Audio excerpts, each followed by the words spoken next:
So I have this Evo 3 gearbox in. What happened was it was loose in the car, and this little nose that sits here with the input shaft coming through it actually broke off. So I have to weld this back on here. Now all this does is holds a steel sleeve on so the release bearing can slide up and down on that. So just to weld it on, it has to be bang on in the center for everything to line up properly.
To hold this on center, which actually goes that way,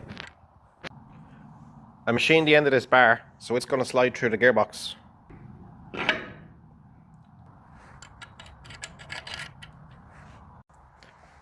But that still leaves a little bit of room for a bit of wiggle. So if I take this back out, I machined this aluminium bush just to sit in there like that, and then that will hold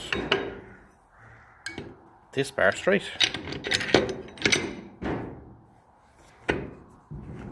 Now that's solid.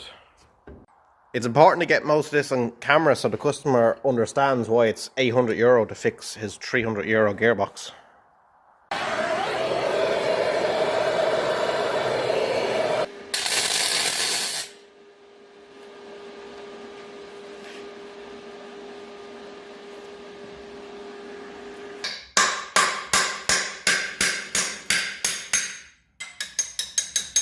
So that's that welded on. I cleaned up the weld slightly because I spotted this on in a few places and then welded over the whole thing, so it was fairly lumpy.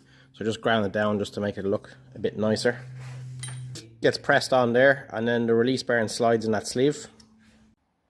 Simple job, just weld this onto this casing, about 10 minutes of welding and nearly 5 hours of setting up to make sure it's straight.